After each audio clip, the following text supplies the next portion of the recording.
Então, bom dia a todos. Para quem não me conhece, eu sou Clóvis Ultramar, sou representante da área de Planejamento Urbano e Regional e Demografia.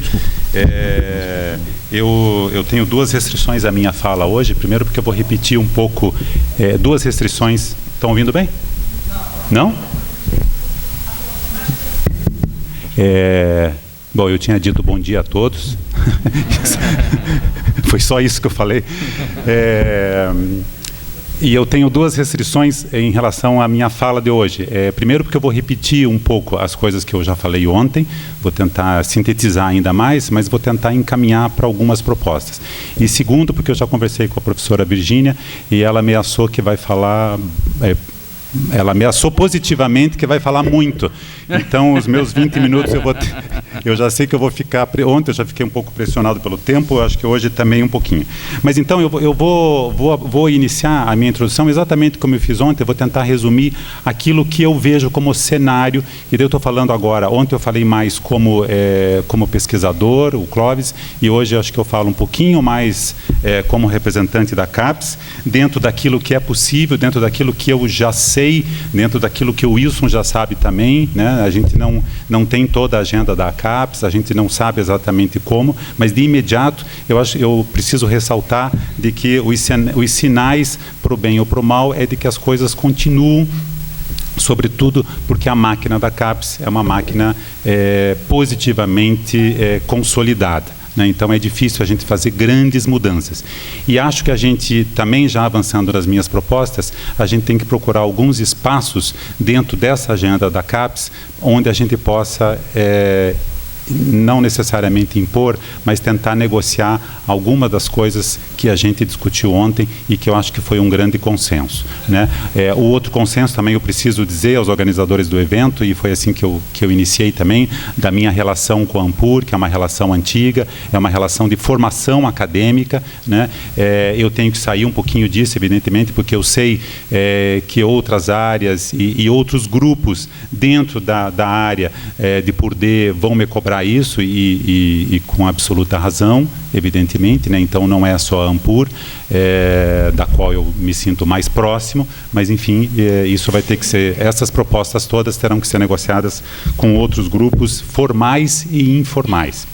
E dentro desses grupos formais e informais, que é a minha proposta, é que a gente consiga pensar quais são as brechas, as cunhas que a gente pode entrar e alterar alguma coisa positivamente. Já digo também que essas alterações, me parece que é um consenso também, que existe uma grande continuidade das coisas. Isso já vem da primeira trienal, para quem participou, da segunda, da última trienal, da última quadrienal, para quem participou um pouquinho mais de perto disso. Em todas as análises que são feitas, são análises positivas, a gente vê problemas, são problemas pontuais de correção, mas me parece que existe um consenso de que ou há um grande avanço ano a ano, né? Ou de quadrienal a quadrienal. É uma pena que quadrienal sejam 4 anos, né? É muito tempo, mas enfim, acho que existem avanços positivos. Tenho a impressão que isso também foi um consenso ontem, né?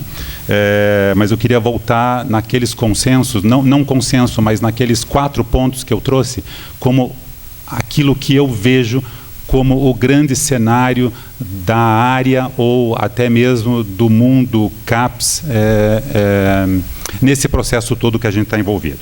Então, eu citei 4 deles, eu vou repetir, desculpe para quem já ouviu, porque a gente já discutiu isso ad nauseam ontem, de uma maneira extremamente profissional, para quem teve a oportunidade de ouvir os representantes das revistas ontem à tarde, eu acho que isso ficou bastante claro, né, como a gente avançou. Eu lembro de discussões que eu participei, de organização de revista, de organização de dossiê, eu acho que a gente ficou realmente mais matematizado, mais estandardizado, eu acho, mas não há dúvida de que aquilo que foi colocado ontem é extremamente profissional e representa um extremo avanço. Tá? Para quem consegue colocar isso no tempo, fica bastante evidente. Então, o meu cenário que eu trouxe ontem, é um cenário, primeiro, onde você tem um ceticismo em relação ao produtivismo. A gente já discutiu bastante isso, talvez eu tenha sido mais contundente nessa questão, eu vou voltar um pouquinho nisso. A gente falou muito, esse foi o tema mais discutido ontem, que é o sonho da internacionalização. Era outro aspecto que eu também já sentia como uma das grandes características da área, né? E uma relação um pouco confusa, de uma hora de crença, uma hora de descrédito em relação ao qualitativo e ao quantitativo.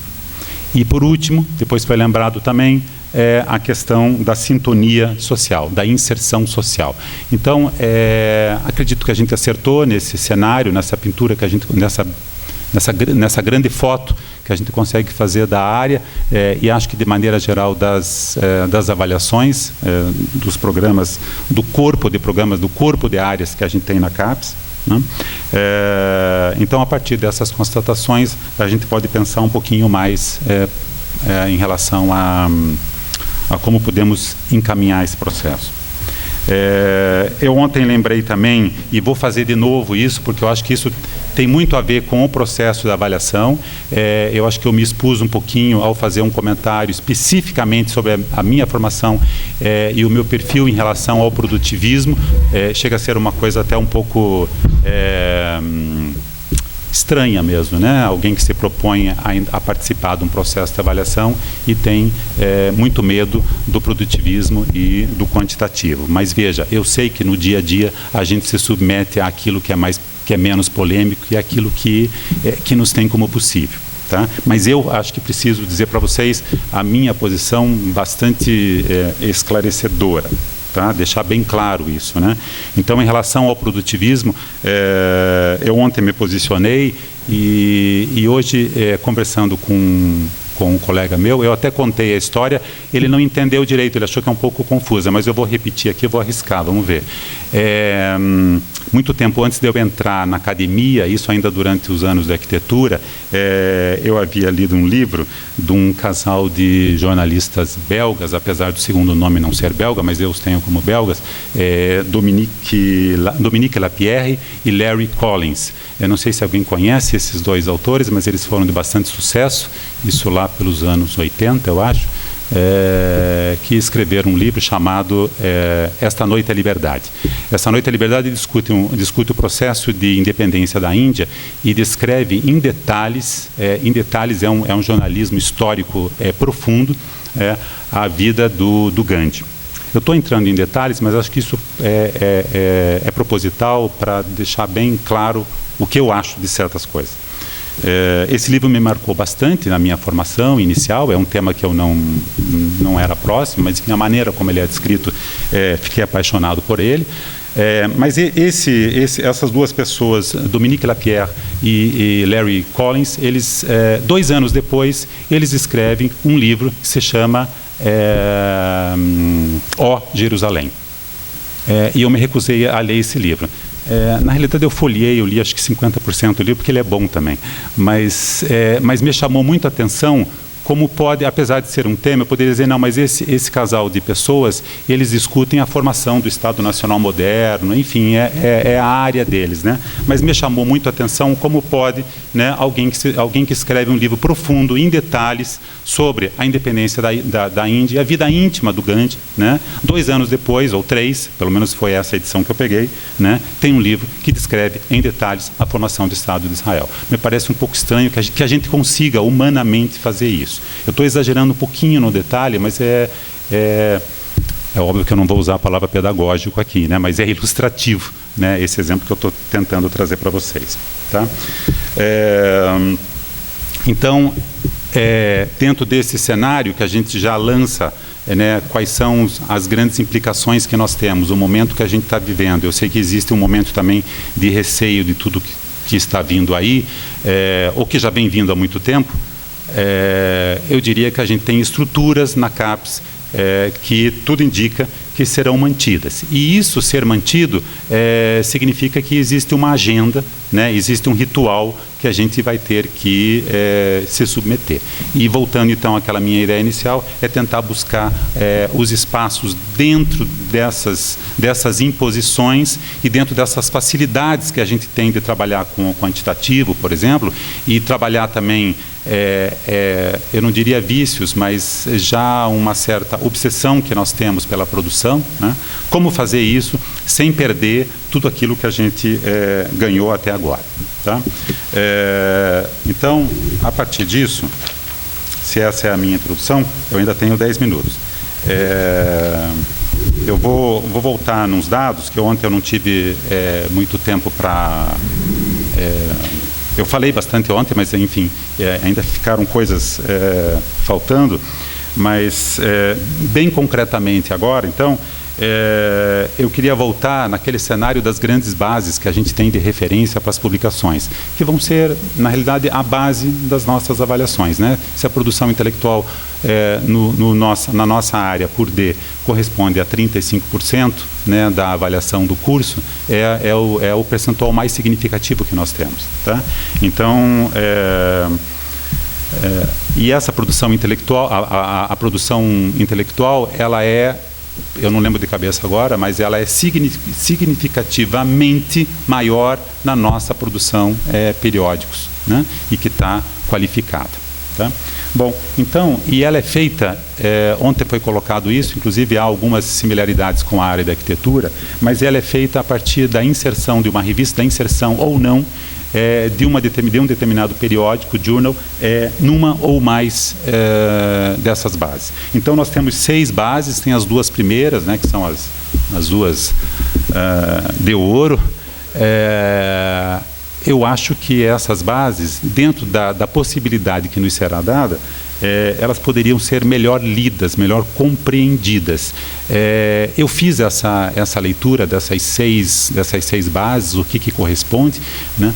Mas não é uma leitura fácil, né, pelo tipo de informação. Primeiro porque essas bases elas não apresentam, claro, elas não têm essa preocupação, né, mas elas não têm homogeneidade na apresentação da informação para que a gente, como pesquisador, possa entendê-las, né, e realmente utilizá-las. Tá? Só para a gente ter certeza de que as 2 primeiras que estão sendo consideradas as bases, né, e que são as bases para a classificação em A1, em A2, né, que é a Web of Science e a Scopus, quer dizer, tentar entender um pouquinho melhor isso. Me parece que a Cielo é a que a gente mais entende, né, é a que mais se dispõe, é evidente, né, por questões até operacionais, é a que mais se dispõe a nos expor como essa inserção funciona. Eu sei que vocês, os editores que estão aqui, conhecem muitíssimo melhor o processo de submissão e o que significa esse processo de submissão, em quais dessas bases esse processo de submissão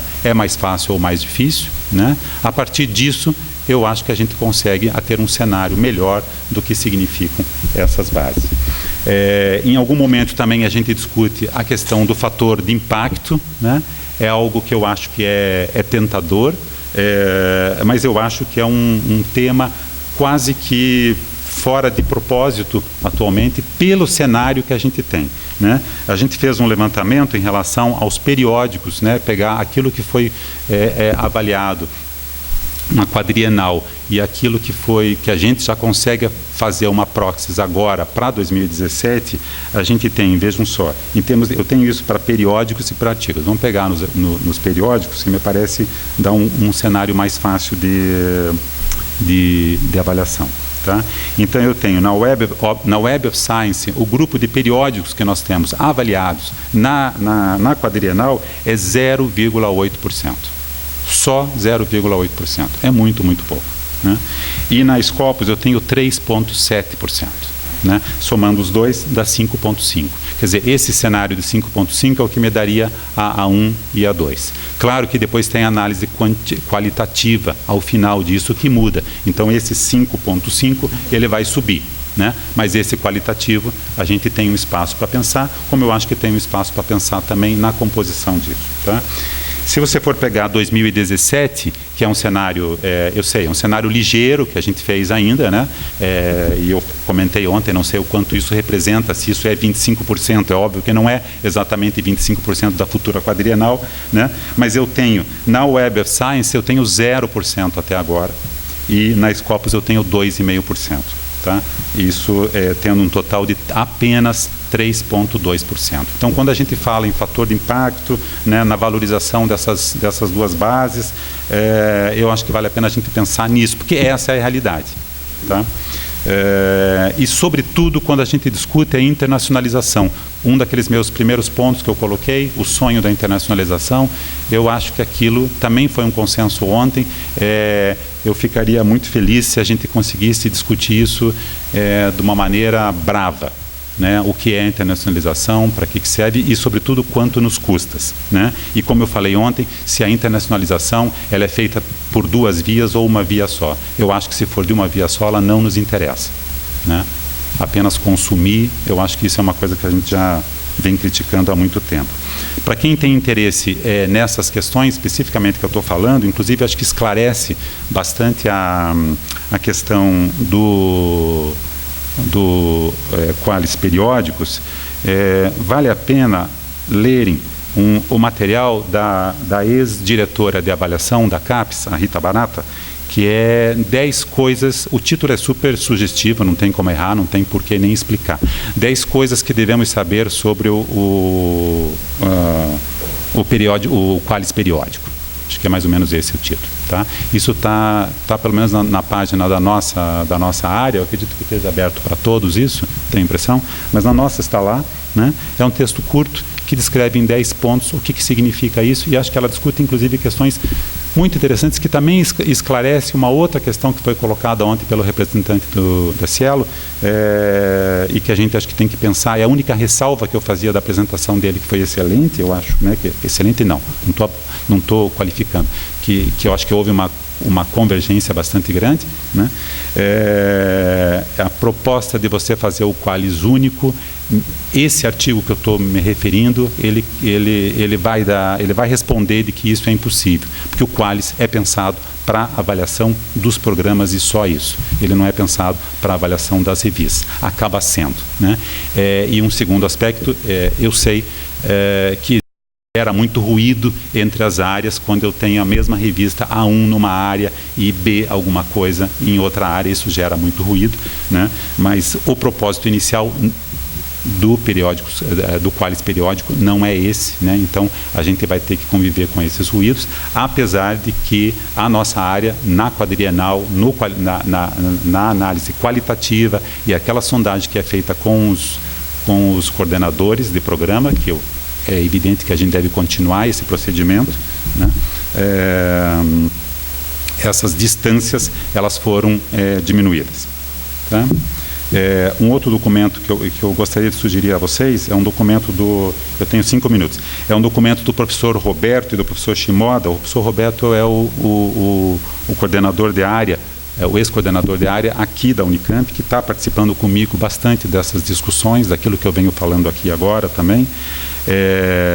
Tem um texto na revista Redes, que eu acho que vale a pena, que também esclarece, sobretudo para aquele grupo que se propôs ontem a pensar sugestões da Ampur, do grupo Ampur, né, da comunidade Ampur, para a revisão dos qualis. Tá? Por último, também, eu preciso dizer do tamanho que essas coisas podem assumir. Né? Eu gostaria muito de já ter comissões acho isso absolutamente necessário, né? De que essas decisões todas sejam feitas. Primeiro porque a gente não tem força para isso, é um trabalho para lá de hercúleo, né? Então, e depois porque o trabalho nas comissões e nos grupos formais e informais que são feitos, tradicionalmente são feitos, o resultado é maravilhoso. Eu tive a oportunidade de participar, então, um pouquinho, talvez mais informal, de modo informal na trienal e de modo formal na quadrienal, e o meu comentário sempre nos grupos, o Marcelo estava lá, que eu lembro agora de cabeça aqui, enfim, de que é uma lástima de que aquilo que a gente aprende no processo de avaliação a gente não consiga repassar para todos os nossos pares, né? Porque é um dos momentos mais... A Virgínia conhece bem, claro, evidentemente, o Wilson também, é um dos momentos mais caros no sentido de bacanas mesmo, né? De produtivos, né? Que a gente tem, é esse processo de avaliação. É extremamente cansativo, ele chega a ser esquizofrênico, posso dizer para vocês, mas é extremamente positivo, tá? Só para terminar, então, o cenário que a gente tem, e que isso é importante, né, para a gente não se perder nessa agenda, né, para a gente não ficar nos desejos e acabar não encaminhando as coisas. A gente tem, então, nos novos cursos e programas propostos para a nossa área, a gente tem um represado de 17 propostas, né, que deverão ser analisadas agora, já em julho. 17 propostas paradas, represadas em 2017, e aguarda-se um incremento de outras 17. Esse é mais ou menos o cenário que pessoas mais antigas da CAPES conseguem fazer. Então, a gente tem uma previsão de 34 propostas de novos cursos e programas. É uma pena que a gente não consiga pensar da mesma maneira que a gente está fazendo com o Qualis e outras questões menores, como também, por exemplo, com o PAEP, que é o Programa de Apoio a Eventos no País, que a gente está sugerindo que, antes de dar o parecer, a gente faça uma comissão, que esse grupo de pessoas discuta de uma maneira um pouco mais geral quais são as ideias, quais são os parâmetros da área, e não só o de qualidade específica do projeto, mas também da área, pensar a área como um todo, e daí, evidentemente, estou falando a mesma linguagem da Ampur.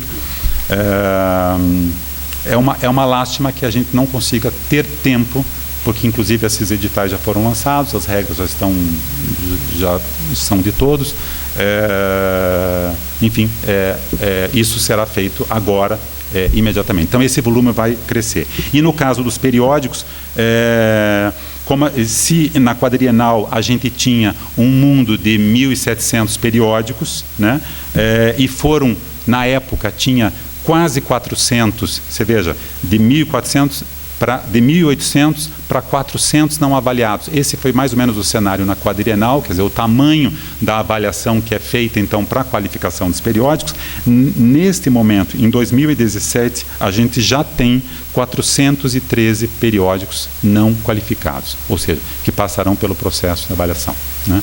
Então, só para ter ideia de que, como às vezes é tentador o quantitativo, e como me parece que o produtivismo, eu poderia também gastar mais tempo aqui fazendo a ressalva entre produtivismo e produtivo, mas vou pular um pouco isso, acho que é do conhecimento de todos.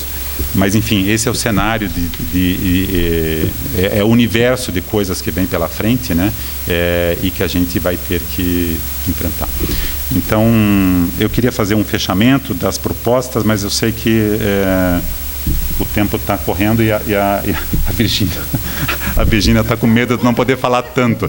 Então, muito obrigado a todos. Tá bom? 20 minutos, foi certinho. Então, passar a palavra agora para o coordenador da área de Arquitetura, Urbanismo e Design, professor Wilson Ribeiro Filho.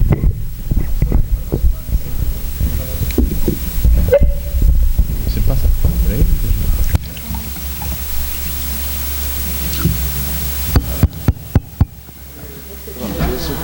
Você ligou na área ou não? Eu deixei aberto.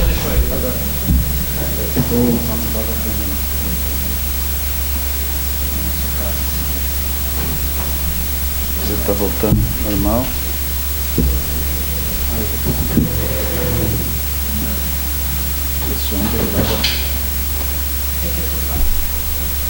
Eu preciso colocar só no começo. Porque eu vim ficar de pé aqui exatamente para...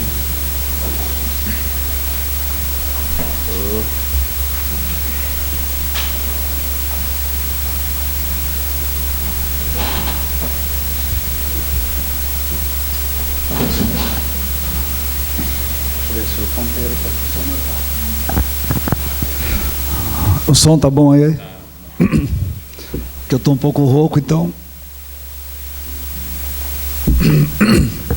Bom dia a todos, especialmente para quem não estava aqui ontem. Eu, na verdade, quando eu recebi o convite aqui para essa mesa, eu, na verdade, pensei imediatamente pelo nome, Balanço da Área, que seria importante registrar, talvez, os dados mais recentes, que foi a própria avaliação, aqueles que vieram da própria avaliação quadrienal realizada no ano passado. Então, eu fiz, na verdade, uma pequena síntese, e esse texto, na verdade, ele fez parte do plano de trabalho que a direção da CAPES solicitou àqueles que haviam sido indicados por programas para ocupar atualmente a coordenação diária da Arquitetura, Urbanismo e Design nesse quadriênio. Então, eu resolvi trazer porque eu acho que é importante também que vocês acompanhem o que foi não só a evolução numérica, como, na verdade, algumas questões que apareceram no bojo dessa avaliação.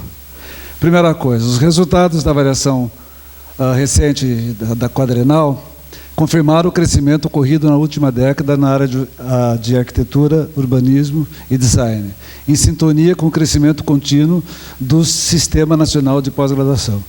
Esse dado geral do Sistema Nacional de Pós-Graduação, acho que todo mundo recebeu, de fato foi expressivo o crescimento do conjunto da área de avaliação e, na verdade, a nossa área dentro disso também apresentou, diria eu, um vigoroso crescimento, né? Na avaliação trienal de 2013, compunham a área 43 programas, 28 da sub-área de arquitetura e urbanismo e 15 de design, e foram avaliados 62 cursos vinculados a esses programas. No caso, 22 cursos de doutorado, 36 de mestrado e 4 de mestrado profissional.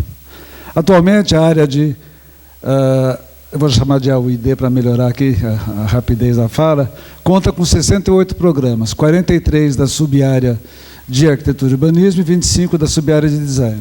E 95 cursos, 59 de arquitetura e urbanismo e 36 de design, sendo eles 51 mestrados acadêmicos, 27 programas com doutorado e mestrado e 17 mestrados profissionais, segundo os dados do Sistema Nacional de Pós-Graduação disponibilizado no site da CAPES, né? Opa, espera, por favor. Cabe ressaltar, foi esse o conjunto das discussões que nós fizemos e, inclusive, que se encontra no momento sendo discutida na maior parte dos programas a partir dos dados fornecidos, cabe ressaltar o aspecto qualitativo desse crescimento da área, né? O relatório final da avaliação quadrenal, elaborado pela coordenação de área, assim, avalia o resultado da atribuição das notas. A área de arquitetura, urbanismo e design experimentou uma importante alteração nas notas dos programas, resultantes do processo continuado de renovação do Qualis e do conjunto de suportes para a veiculação da produção intelectual dos programas. Opa, por favor. A área de AUID, né, apresentou um dos menores percentuais de rebaixamento de notas do CTC. Falo isso em função da toda a discussão que veio à tona a partir do rebaixamento de alguns programas, que é o que eu registro na sequência aqui. Cabe registrar que, no entanto, esse rebaixamento incidiu em programas tradicionais e de grande relevância da área de arquitetura e urbanismo, causado principalmente pelas orientações expressas da CAPES quanto aos requisitos para a atribuição das notas 5 e pelas características dos programas rebaixados. Por favor. Essa situação de rebaixamento de nota de programas importantes, bem como o forte crescimento de novos cursos na área, aponta para os desafios a serem enfrentados pela área de AUID no próximo quadriênio, cuja superação deverá nortear a elaboração do documento de área e demais instrumentos de diretrizes e avaliação da área, discutindo conceitos e relações, coisa que foi bastante... Vários aspectos dessas relações e conceitos foram discutidos aí durante o dia de ontem, o Clóvis já mencionou na fala dele também, discutindo conceitos e relações de pertinência dos diversos suportes e a natureza da produção intelectual no contexto de ações e programas de pós-graduação estrito sensu. Por favor. Destaca-se em relação à avaliação trienal anterior o crescimento da atribuição de nota 6, né? Percentual de 15% do total de programas com doutorado, tendo sido contemplados 4 programas, 3 da sub-área de AU, né, e 1 da sub-área de design. Na avaliação anterior, a área contava no seu conjunto com apenas um programa nota 6, esse crescimento se constitui no indicador de maturação da área e do bom desempenho dos programas, a partir das diretrizes estabelecidas no documento de área. Esse crescimento verificado no período, e na verdade nós falamos disso ontem, acho que é bom registrar também, quer dizer, a previsão agora na apresentação, primeiro o fato de não ter havido avaliação dos APCNs apresentados no ano passado, se constitui, a meu ver, num grave problema, e na verdade numa opção inclusive equivocada e até certo ponto irresponsável, no meu entender, da própria CAPES, ou do próprio Ministério, na verdade, que decidiu pela não realização. O CTC, no final do ano, havia aprovado que fosse feita, de fato, a avaliação das propostas apresentadas do ano passado. No entanto, a diretoria da CAPES adiou para fazer um processo único a avaliação dos programas de 2017 e 2018, tendo talvez como objetivo principal o corte de gastos na área. O que significou que durante um ano, a primeira exceção ao longo dessas últimas décadas, é o primeiro ano que não surge um programa novo de pós-graduação, né, no país, né. E, na verdade, o que está acontecendo? Exatamente, o Clóvis apontou o crescimento aí a perspectiva de propostas aí da área de planejamento urbano e regional, e a nossa perspectiva, previsão, vai ser confirmada a partir do dia 2, é de 20 a 25 programas novos, propostas de cursos novos para a área que deverão ser avaliados, também num certame bastante enxuto no mês de julho. Então, na verdade, o crescimento verificado no período é um dos indicadores do amadurecimento e consolidação da área, que expandiu sua presença, ainda de forma assimétrica, a todas as regiões do país e resulta do esforço coletivo de docentes e pesquisadores vinculados aos atuais programas, que se dedicaram às atividades de cooperação e parcerias para a consolidação de programas novos ou isolados, ou às atividades de indução estratégica, princípio que foi definido pelo Plano Nacional de Pós-Graduação para o período 2011 e 2020 e reiterado no documento de área de Arquitetura, Urbanismo e Design de 2013. Essa situação, ela acaba aí mesmo. Obrigado. Essa situação é bastante interessante observar, porque há um esforço efetivo, né, nas várias áreas, especialmente a região norte e a região centro-oeste, no sentido de constituir programas de pós-graduação, né, dadas as características, inclusive, de, entre aspas, distância, isolamento, dificuldade de titulação e, ao mesmo tempo, a importância que os programas da nossa área adquirem, de planejamento urbano regional também, tendo em vista as questões, as características de desenvolvimento regional em alguns setores do Centro-Oeste, especialmente na Amazônia, o interesse, inclusive, comercial e estratégico aí, não só do país, mas eventualmente dos investimentos internacionais. E esse é um princípio que é um aspecto que eu acho que deveria e deve ser priorizado pela coordenação de área nesse período. Então, basicamente, o que nós podemos verificar? Um crescimento acentuado, né, da área, um crescimento de programas nota 6, e, ao mesmo tempo, uma alteração positiva na maior parte dos programas da área e um problema localizado de rebaixamento de notas de alguns programas que precisam ser enfrentados, inclusive, de maneira objetiva, discutido, no conjunto da área. Então, a perspectiva que nós temos, e aí eu queria colocar para vocês, há uma clara intenção, né, expressa, por um lado, nas discussões que foram realizadas ao longo do quadriênio passado, mas especialmente na reunião havida exatamente no dia da divulgação das notas aí da quadrienal, uma reunião de coordenadores da área de arquitetura, urbanismo e da subárea de design, praticamente com a presença de todos, onde houve uma manifestação unânime pela separação das áreas, né? Eu fiz questão de colocar aqui os números para vocês, para perceber que, de fato, o que a alegação da CAPES durante muito tempo foi que não seria possível separar as duas subáreas, porque, teoricamente, não existiria massa crítica em áreas de número menor de programas constituintes para que se pudesse fazer isso. No entanto, nós verificamos que, nos últimos anos, algumas áreas, entre aspas, consideradas pela CAPES, ou em consolidação ou pequenas, passaram por um processo de partição, né? E a partir dessa reunião de coordenadores, nós enviamos como coordenação para a CAPES o pedido que já fosse iniciado o quadriênio com as áreas separadas, né?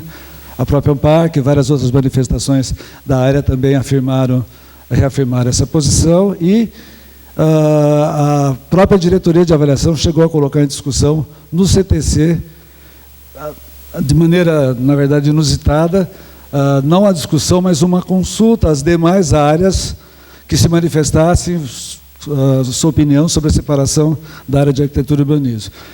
A consulta que foi feita inicialmente teve uma postura bastante afirmativa em relação à ideia da separação, mas não foi levada ao final, não foi levada à discussão nem à votação do CTC, e nós estamos iniciando, então, o quadriênio com a área conjunta. Faz parte, na verdade, do plano de trabalho da coordenação da área, essencialmente, quer dizer, trabalhar com esse dado, a separação completa, ou pelo menos a existência de dois documentos de áreas, critérios de avaliação distintos para o Qualis, critério de avaliação distinta para a produção técnica, na medida que esses fatores, o próprio crescimento da área de design, junto com o crescimento da área de arquitetura e urbanismo, vão levar, num curto espaço de tempo, a problemas sérios para a progressão das duas áreas. Nós falamos um pouco disso rapidamente ontem na discussão dos periódicos. É bastante... os dados que estão disponíveis todos, quem quiser acompanhar, esses dados estão colocados, estão disponíveis na página da CAPES, na página da área das coordenações, que mostram, no caso do design, uma acentuada predominância da publicação dos resultados das pesquisas em periódicos, no caso da arquitetura e urbanismo, uma menor predominância, e, por outro lado, uma predominância muito mais forte na produção de livros. E a maneira e a composição e os percentuais que, na verdade, norteiam a organização do Qualis, ele certamente será comprometido se as áreas continuam com essa progressão nessa natureza. Então, acho que tem bastante coisa para ser pensado no quadriênio. Eu acho que a Ampur poderá contribuir bastante nessa discussão, no sentido geral. Tem algumas coisas que nós verificamos ontem que tem algumas características comuns. E também, quer dizer, a discussão da essência dos suportes da produção, dos veículos, etc., acho que deve ser repensada no seu conjunto. Dado importante, pude verificar que no país um grande número dos programas passam hoje por revisão, seminários, que, num certo sentido, motivado em parte pela apresentação das propostas novas, notadamente de doutorado. Temos propostas de doutorado profissional que vão ser apresentadas agora nesse certame, e proposta mesmo de criação de cursos novos em setores onde, na verdade, a presença da área ainda não era sentida. Então, basicamente é isso. Acho que eu estou no tempo. Então, podemos voltar a discutir posteriormente.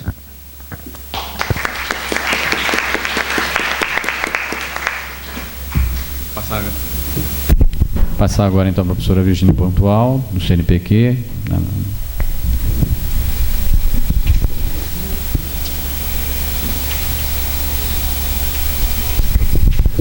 Bem, bom dia a todos e a todas.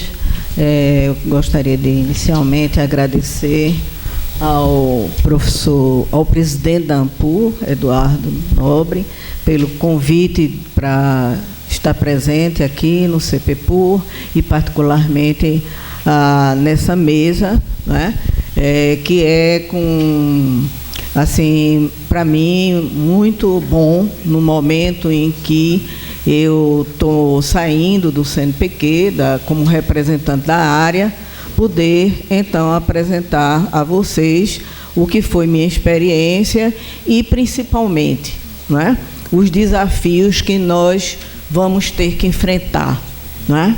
Eu gostaria, sem dúvida nenhuma, desde ontem a gente vem discutindo assuntos importantíssimos, né? Mas eu acho que são assuntos que estão muito voltados a um contexto atual. E eu acho que nós temos alguns desafios que nos colocam em termos de futuro. Então, é nesse sentido, né, que eu estou querendo fazer esse balanço aqui. E, eu sou do Comitê de Ciências Sociais Aplicadas, do CNPq, desde outubro de 2015, e devo ficar até junho desse ano. Não é? Eu sou representante da área de planejamento urbano e regional, sou também... Tenho sido a coordenadora, faz um ano, depois que a professora Sandra Lencioni saiu, a coordenadora do CA-SA entre 2017 e 2018. O comitê, né, ele inclui as áreas de planejamento urbano, arquitetura e urbanismo, geografia humana, geografia física, demografia e turismo. Né? A minha fala aqui para vocês, elas estão compreendidas nesses 5 itens aí que estão... Cadê o... Ponteiros aí? Não, eu deixei ali parado. Bem, ela compreenderá, né, esses 5 itens. Eu vou tentar ser o mais breve possível, né, mas pega aqui esse primeiro item, que é o que está acontecendo em termos de investimento no fomento à pesquisa e às bolsas no conjunto do CNPq, e, obviamente, dando destaque por arquitetura, urbanismo e geografia, que são as 3 áreas que são mais representadas aqui no âmbito da ANPUR. Falar um pouco sobre os editais de Universal e Ciências Humanas, 2015-2017, informações sobre o relatório do Fórum das Ciências Humanas Sociais Aplicadas, não é? Para o plano de ação do MCTI, critérios para a Bolsa de PQ, vigência 2018 e 2020, que foi uma revisão que nós fizemos no ano passado, em novembro de 2017, e que vai estar em vigência para quem vai solicitar renovação de Bolsa esse ano. Não é? O edital já está na página do CNPq e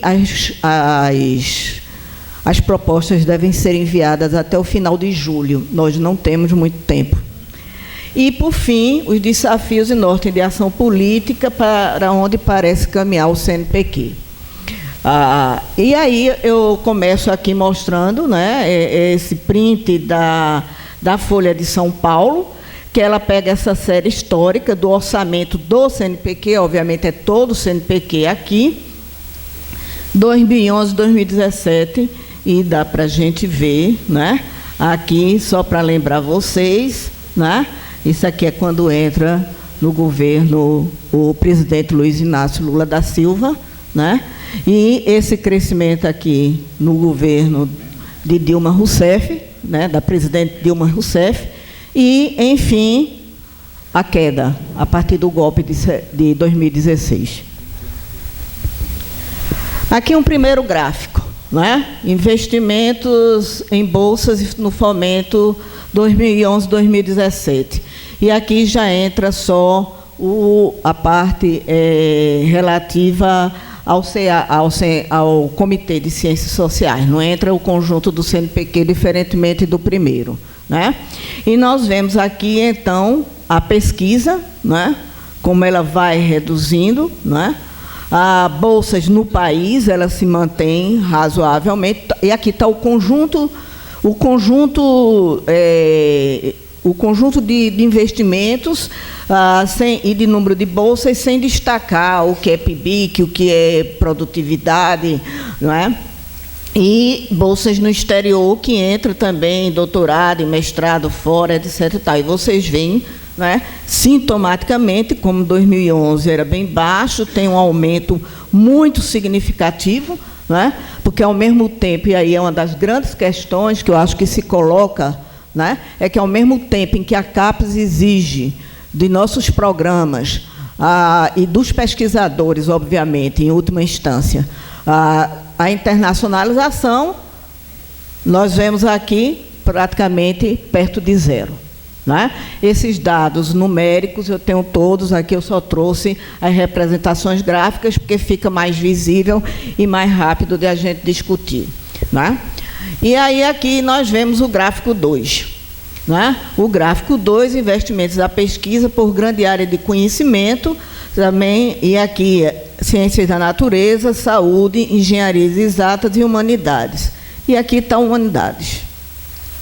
Isso aqui é zero. Tá? Não teve, né, nem edital universal, nem edital das ciências sociais há 2 anos. Né?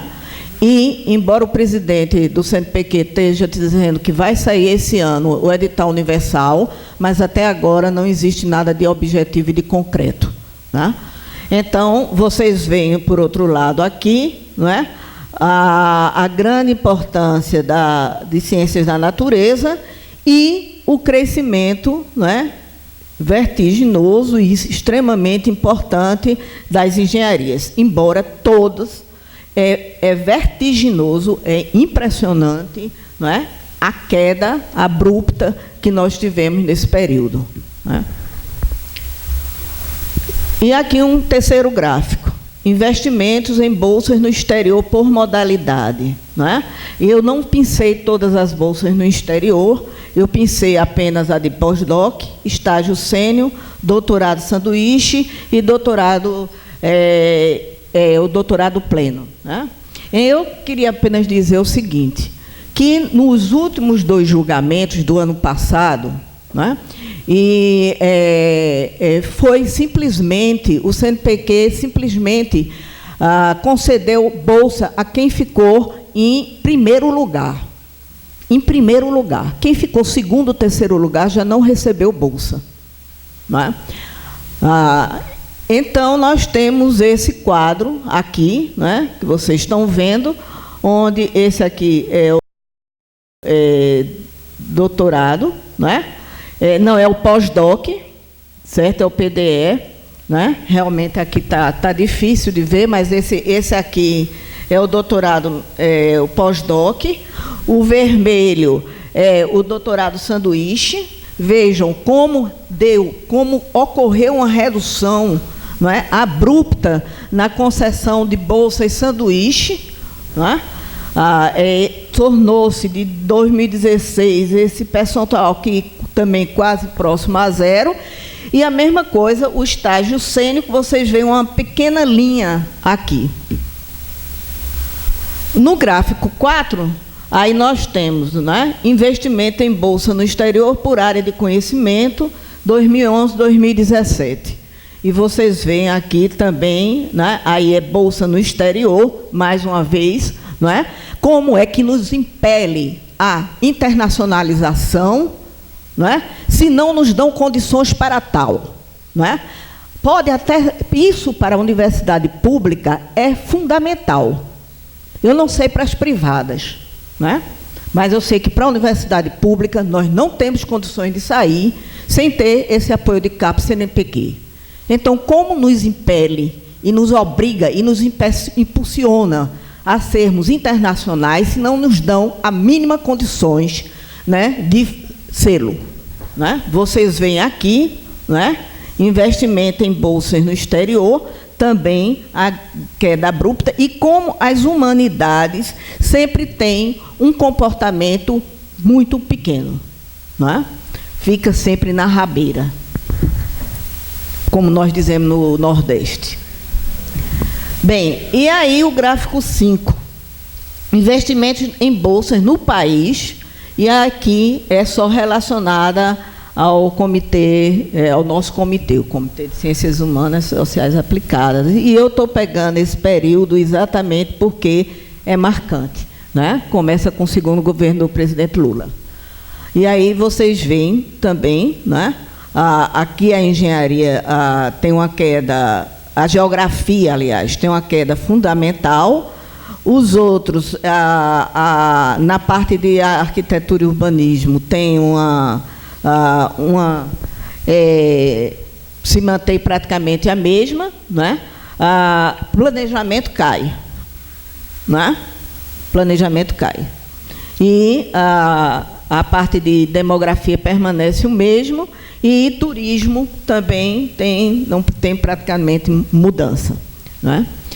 Aí nós entramos em bolsa de produtividade, que foi mais especificamente o que Eduardo tinha me pedido para eu falar, né? E aí, como é que nós vemos o comportamento de bolsa de produtividade, né? O comportamento, então, vocês estão vendo que há uma ascensão, né, muito incrível de 2007 para cá, né? E quem, eu não sou estatística, mas quem entende, sabe que isso aqui está indicando uma tendência de queda, né?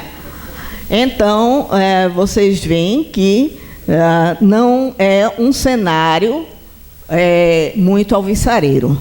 Quero dizer que em 2016 nós tivemos, eu tenho a impressão que muitos de vocês têm conhecimento, nós chegamos lá para fazer a avaliação de PQ e recebemos o seguinte recado: vocês vão fazer a avaliação e vão ranquear. Nós vamos fazer o corte, e vocês têm que fazer o corte de 20%. Obviamente, né, foi nós conseguimos fazer uma articulação relâmpago, né, com todos os comitês, e nós nos negamos unissonamente, né, a fazer esse corte de 20%. Né? E decidimos unissonamente de ranquear a todos como P001. Né? Todos aqueles que entrariam em prioridade 1, de maneira que eles não pudessem fazer o corte de 20%. Né? Nós conseguimos que, até o final da semana, a presidência do CNPq recuasse, né? Porque, paralelamente, se fez um contato com a imprensa, se fez um contato com o Senado, se fez um contato com a Câmara de Deputados, se fez contato com a SBPC, e ocorreu uma pressão muito grande, e a própria presidência, então, retornou e colocou que, enquanto o CNPq existisse, não seria cortado bolsa de PQ. Mas isso já, depois da presidência que aconteceu isso, nós já tivemos... já mudou, já ocorreu uma mudança de presidente. Ou seja, nós não sabemos se o que de lá prometeu é o que o de hoje vai manter. Não é? Até porque o contexto é completamente diferente, porque houve o impeachment da presidente Dilma Rousseff. E aí eu quero eu quero me reportar exatamente a 2004, porque a professora Leila me mandou o PowerPoint que ela fez, antes dela também sair do comitê, e ela, em 2014, ela disse: a distribuição das bolsas de produtividade pelo segundo ano consecutivo não foram alocados recursos para novas bolsas. Remanejamos com base na não renovação de alguns colegas quando isso acontece. Isso é absolutamente verdadeiro, isso é o que se mantém. Nós não temos uma bolsa a mais. O que nós temos feito é alguns remanejamentos e que, às vezes, propicia a entrada de 1 ou 2 pesquisadores como PQ2. A demanda reprimida é imensa. Não é? Vocês imaginem o seguinte: os programas, o número de programas que o professor Clóvis colocou aqui, 34 na área de planejamento, o professor Wilson, senão eu ia chamar o apelido, 25 em arquitetura, entendeu? Vocês imaginem só, quer dizer, entrando esse conjunto de programas a mais, nós não temos uma bolsa de produtividade a mais. Né? Então, é realmente muito difícil, né? É realmente, eu acho assim, uma coisa meio até paranoica, né? Entre a avaliação da CAPES e as condições de trabalho que tanto CAPES e principalmente o CNPq tem dado a nós. Né? Aqui é um pouco para vocês verem, né, o que é o trabalho de quem está à frente dessa avaliação. Isso é o edital de 2015. Foram 58 projetos, certo? E todos os representantes de área aqui, a Luísa está aí, ela pode confirmar, nós, quando falamos no CPPU, nós dizemos: mandem projeto, mandem projeto. Por que a gente diz isso? Porque, se não mandar um número grande de projetos, não é alocado recursos. No CNPq, a alocação de recursos é proporcional ao número de projetos que são enviados. Né? Mas, por outro lado, olhe quantos foram aprovados. 6. Certo? Ou seja, do total, os recursos disponibilizados foi 4,57. Ou seja, dos 100% de recursos solicitados, nós só atendemos 4,57, não chegou a 5%, gente. Então, obviamente, recomendadas sem alocação de recursos, 44. Óbvio que muitos desistem de enviar projeto. Né? Eu tenho encontrado muitos colegas que dizem, não vou mais fazer. Porque eu faço é sempre negado. Não é? Aqui embaixo nós temos, então, o de 2016, o edital universal, que foi o último que existiu, né, na área de PUR. Então, nós temos também uma situação, né, onde nós tivemos 12 aprovados na faixa A e nós tivemos 41 solicitações. Na faixa B, nós tivemos 7 aprovados, nós tivemos 35 solicitações. Na faixa C, nós tivemos 4 aprovados para 14. Ou seja, de 90 solicitações, nós atendemos 23. Para vocês verem o quanto isso é pequeno, né? E o quanto é difícil a atividade dos representantes de área, né, em fazer essa avaliação e em fazer essa costura. Sim, quero dizer a mais o seguinte, que nem tudo que o comitê decide, o conselho mantém. Então, há às vezes ocorrem mudanças e que nós não somos responsáveis por isso, né? Nós não temos como intervir, né? Aqui, Bolsa Produtividade, em 2015. Solicitações 49, recomendadas 29. Né? Então, o que aconteceu? Nós tivemos, né, Bolsa 1A, foi renovada uma, essa daqui que sobrou, né, nós passamos para PQ2. 6, 4, reduziu-se também um aqui, né? Muitas vezes a redução é, como disse a professora Leila, porque a pessoa não envia, não pede para renovar, sair do sistema, né? Muito dificilmente nós não renovamos as bolsas dos professores, a não ser que realmente a pessoa não tenha a produtividade mínima minimorum. Então, e nós conseguimos, então, acrescentar 4 bolsas em PQ2. O problema não é passar de um D para um C, nem um C para um B, nem um B para um A. O problema não é aí, porque a mudança de uma faixa para outra é em torno de R$200. A taxa de bancada não muda, né? O problema é passar de 2 para 1. Né? Ou o problema é entrar aqui, a entrada no sistema. Mas passar de 2 para 1 é muito difícil, porque significa que uma bolsa 1 toma o lugar de 2 pessoas em 2. Né? Então, o que torna extremamente difícil. Né? Então, nós temos 2 gargalos. O gargalo da demanda reprimida e o gargalo aqui de passar de PQ2 para PQ1. No caso aqui, né, me desculpem aqui, não é 2015, né, é 2016, né, nós tivemos o mesmo quadro, né,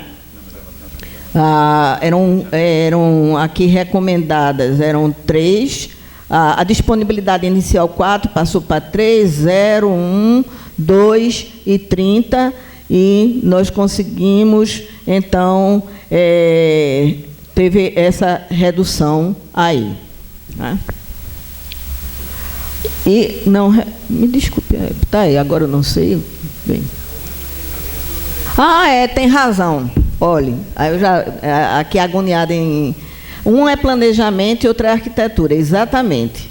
Exatamente. Então vocês vejam que a situação de arquitetura, né, também não é das mais fáceis. Eu não sou representante de arquitetura, representante de arquitetura são outros professores, né? Mas como é uma área que nos interessa e tem muitas pessoas aqui dos programas, né? Então mostra aqui, né, como tem realmente uma redução, né? Porque, inclusive, nós ficamos amarrados à quantidade de dinheiro. Por exemplo, em 2017, para a gente fazer algumas mudanças de um D para um C, a gente tinha que avaliar o impacto que ia ter e nós tínhamos que perguntar ao diretor se esse impacto seria aprovado ou não. Se ele dissesse não seria aprovado, a gente nem indicava, porque não adiantava. Né? Nós estamos aqui, então, em 2016, né? E aí nós temos exatamente aqui, né, a recomendada, nós passamos um daqui para um A, né? B ficou em 1, aqui nós tiramos um daqui para cá e outro passou para aqui, onde nós tivemos, então, a possibilidade de ter o aumento de mais 2 bolsas, né? E de 19 passamos para 20. E em 2017, nós tivemos, então, essa saída. 4 aqui, passou para 7. 1C eram 5, passou para 3. 1D passou para 3, era 3, passou para 1, e nós conseguimos aumentar, então, 2 bolsas aqui, e nós tivemos esse aumento de 26 para 27 bolsas no total. Então, isso daqui é um assunto bastante interessante, porque, inclusive, o que eu consegui saber, apurar, através da Sandra, é que isso daí não foi aceito. Isso, quando nós fizemos a revisão dos critérios para 2018 e 2020, entre as propostas, estava essa proposta na mudança geral relacionada à Bolsa de Produtividade, não é? Onde, por quê? O que é que tem, qual é o problema do sênior? Pesquisador sênior, para ser pesquisador sênior, requer que a pessoa tenha 15 anos de vigência em PQ1A ou 1B, consecutivos ou não. Então, nossa sugestão, né, do comitê era não aplicar apenas a essas categorias, mas ampliar para todas essas categorias, em função, né, de que é muito rara a promoção, devido à não expansão de bolsas, né, o que torna praticamente qualquer um para chegar a ser pesquisador sênior. Né? E aqui, falando um pouco do Fórum das Ciências Humanas e Ciências Sociais Aplicadas, né?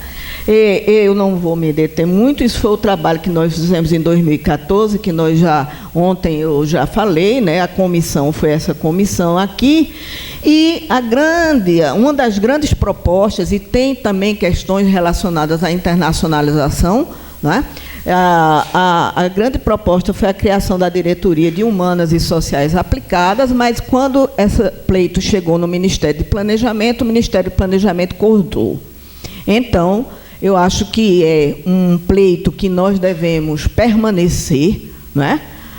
E desde agora eu digo, né, que eu acho que é importantíssimo que a Ampur não fique trabalhando sozinha, né? Ela precisa ter essa articulação com as outras entidades, né? Com a ANPARC, com a Ampur, com a ANPOX, com a ABA, porque cada dia mais eu tenho, são indicadores, né? São tendências de que sozinho nós não vamos chegar a canto nenhum, né? As ciências básicas, as ciências duras, eles têm muito mais fôlego e apontam para muito mais saídas do que nós, né? Por exemplo, na última, em 2017, Eduardo, você me desculpe, mas me dê mais 5 minutos. O presidente do CNPq fez uma reunião, como sempre eles fazem, com todo mundo, e ele disse o seguinte: realmente nós não tivemos aumento de dinheiro, etc., deu toda a justificativa, e no final disse assim: para as áreas das ciências básicas e ciências duras, nós estamos fazendo esforços e contatos para fazer programas e acordos com empresas privadas. E aí eu pergunto, e quem é a empresa privada que vai nos financiar? As construtoras? O setor imobiliário? Será? Entendeu? As empresas de cimento? Entendeu? Só que isso não é Ampur só, não é? Não é Ampur só. né? Então, por isso que eu estou dizendo que ficamos realmente de lado. E ele disse isso sem se incomodar com qualquer chiado que viesse procedente das humanidades, né? Uma outra questão, né, foi exatamente, eu participei também dessa comissão, onde nós fizemos sugestão para as linhas de ações do Plano de Ação do MCTI para 2018-2020.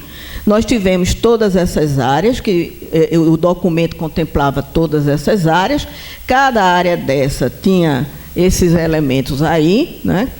E o que eu quis trazer para vocês aqui, que eu achei muito interessante das discussões, é exatamente esse conceito de inovação social, né? Como um modo de a gente enfrentar a questão da inovação tecnológica, porque tudo atualmente está sendo medido por esses indicadores de inovação, né?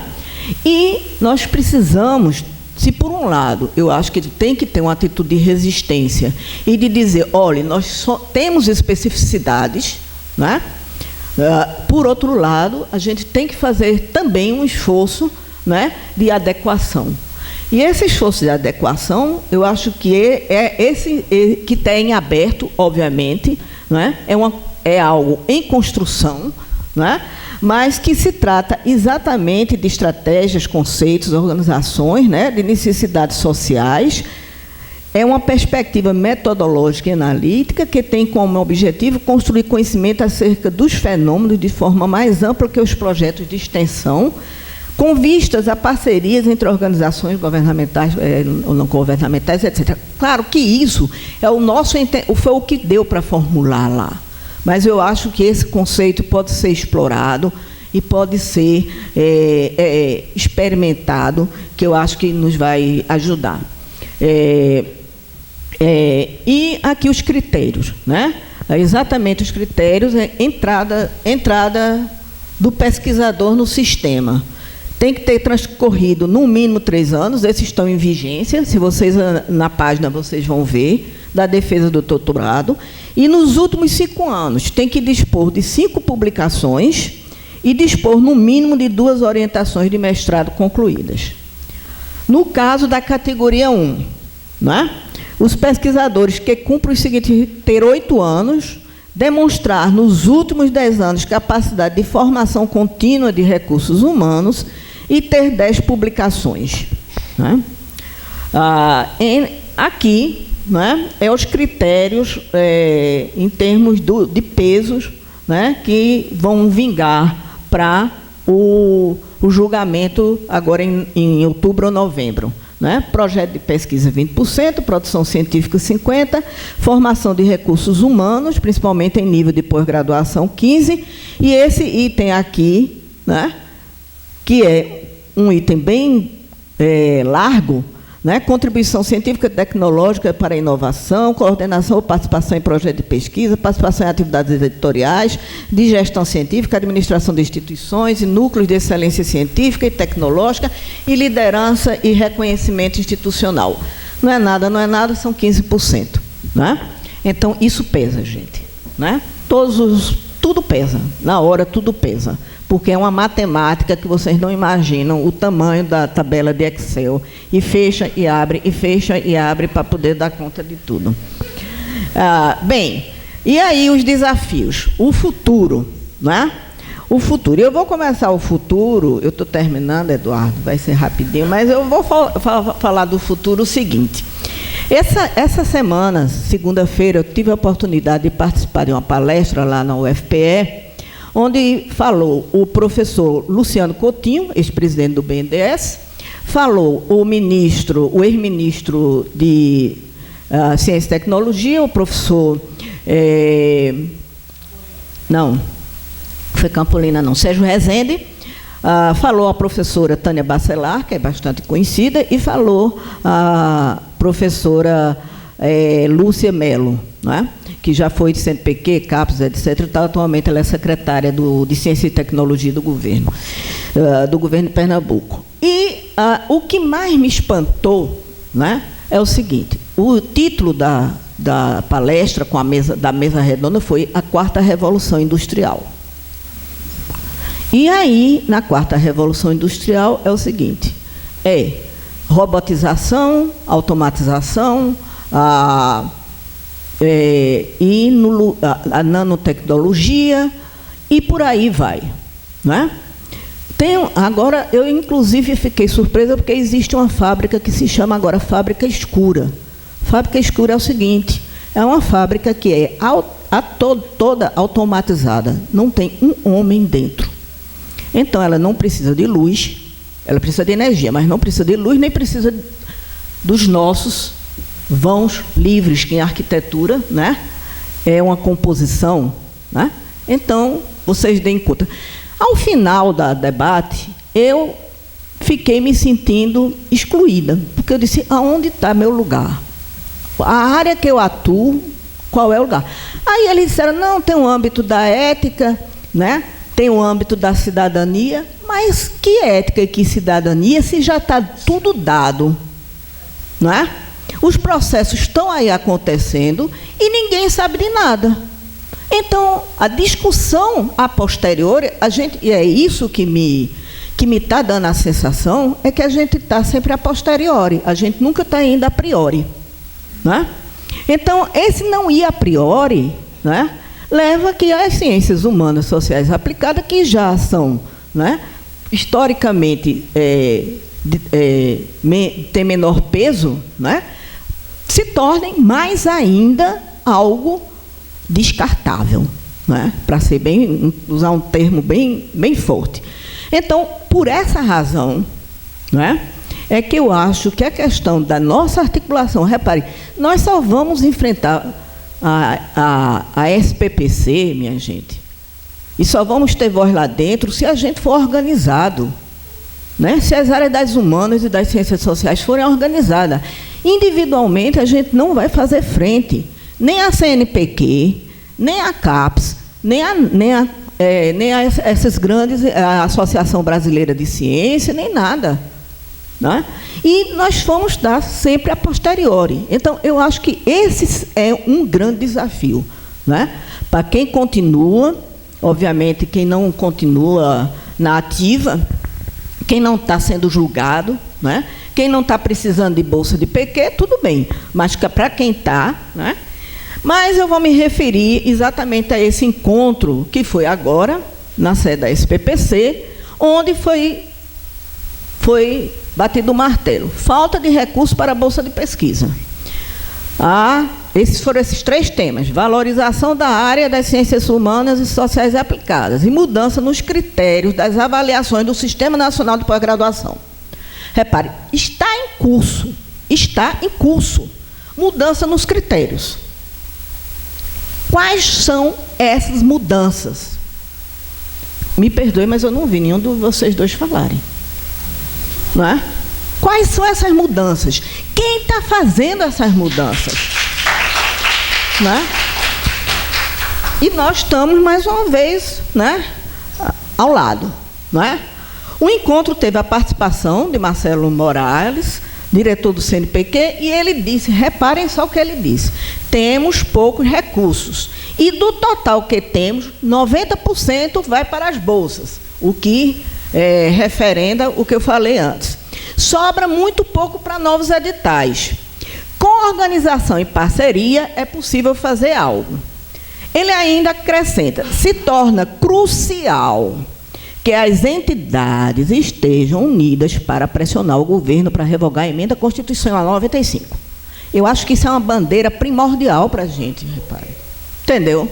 Ou a gente luta por isso, ou estamos fadados a deixar de existir, principalmente as universidades públicas. Não é? Tá? Olha o que ele disse, sobre o risco de que esse orçamento pífio, ele usou essa palavra, não tenha perspectiva de aumento pelos próximos 20 anos. Isso a gente já sabia. Então, é possível que a médio prazo as bolsas de produtividade sejam cortadas e reduzidas? Eu não vou responder. Vocês vão tirar as conclusões de vocês. A referência ao relatório do Banco Mundial, que sempre é bom lembrar. Eu acredito que todos tenham conhecimento, mas advoga a cobrança de mensalidades. Não é? Só que Vários estudiosos, e eu assisti a dois debates sobre isso, eles informam que o ensino superior público brasileiro não cresceu conta, como diz o Banco Mundial. É falso, gente. Aquilo é encomenda, né? Pelo contrário, estamos atrás de quase todos os países do mundo em percentual de vagas públicas no ensino superior. Apenas 24% é o quinhão que nos cabe, né? Então, é possível que as universidades públicas sejam praticamente extintas, né? Bem, então, eu acho que aí, né, o que o Fórum e algumas entidades têm colocado, né, que eu trago aqui, é exatamente a defesa do Estado de Direito e da universidade pública no país, né? Eu acho que o que está sendo feito por aí, que todos vocês têm conhecimento, não pode continuar, a gente tem que, pelo menos, resistir, e em defesa do ensino público e gratuito, e considerar o ensino superior como um patrimônio comum do povo brasileiro, né? Então, é com isso que eu quero terminar e agradecer e pedir desculpa aqui à mesa e a todos vocês.